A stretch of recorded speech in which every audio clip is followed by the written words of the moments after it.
Obviously, the war in Iraq was a big, fat mistake, all right? Now, you can take it any way you want, and it took Jeb Bush, if you remember at the beginning of his announcement, when he announced for president, took him 5 days. He went back. It was a mistake. It wasn't a mistake. Took him 5 days before his people told him what to say, and he ultimately said it was a mistake. The war in Iraq, we spent $2 trillion, thousands of lives. We don't even have it. Iran is taking over Iraq with the second largest oil reserves in the world. Obviously, it was a mistake. So George Bush made a mistake. We can make mistakes, but that one was a beauty. We should have never been in Iraq. We have destabilized the Middle East. Well, goddamn. And mainstream media pundits wonder why he won the presidency, because they're unable to stomach the reality, among many things about him, but anti-war positions are popular. You know who won in 2008? That's right, Barack Obama. He ran on an anti-war, anti-Iraq war, anti-imperialist campaign and defeated Hillary Clinton.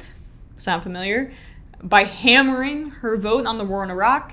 But Obama got into office. Then he escalated drone strikes to way higher levels than the Bush administration. And while he did substantially de-escalate in Iraq, he did not fully keep his promise of ending those conflicts. But Trump, he flipped entirely on that campaign strategy. He brought people into his administration who created the Iraq War, the illegal Iraq War, out of whole cloth. Never mind John Bolton, who's gone. There are Iraq War architects creating policy for him today. David Wormser, an influential neoconservative in President George W. Bush's White House, who became a significant force behind the push for war with Iraq in 2003, Wormser has recently been serving as an informal advisor to the Trump administration. That seems on the books, according to new reporting from Bloomberg News. In that capacity, Wormser helped make the case for the recent drone strike that assassinated Iranian General Qasem Soleimani. I meant to say Soleimani, but stuff is still coming out weird after being sick earlier in the week. So, if your instincts were that this escalation with Iran was just Iraq on a much larger scale with accusations about provocation and intelligence that were either made up or exaggerated, just lies, you would have been right. Because it's the same people. And this is par for the course with Trump as president. Mike Pompeo appointed Elliot Abrams for special envoy for Venezuela. Abrams is a longtime neocon in Republican administration, starting with Reagan. And before Trump, he was Bush's deputy national security advisor. So just contrast that with Trump standing on the debate stage and just hammering Jeb Bush to his face about the colossal mistakes his brother made by sending the country to the Iraq War. Then when Trump wins, the same people who worked with Bush to make that colossal mistake are in his own administration.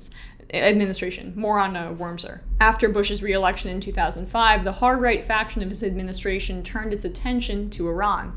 These officials had always wanted regime change in the Islamic Republic, but now some of them believe that a full-scale invasion would not be necessary to bring this about. Wormser's outlook seems not to have changed one bit. In his memos to Bolton, he wrote that the U.S. will not need boots on the ground because Iranians would both be impressed and potentially encouraged by a targeted attack on symbols of repression. So basically, Wormser and other Bolton allies just felt they could bomb Iran, their symbols of repression, aka the people the United States felt like taking out, and called them their repressors, and that we'd be greeted as liberators. Like, Jesus, these people have such a disgusting imperialist mindset and see the United States in such a warped way. They're advising to these people, this insane, impulsive, crazy president we have now, a president who ran against war, but is so dumb and impressionable and weak enough to cave that he's turned because he never really believed it in the first place. He was just crowd surfing, and that's why he advocated for it.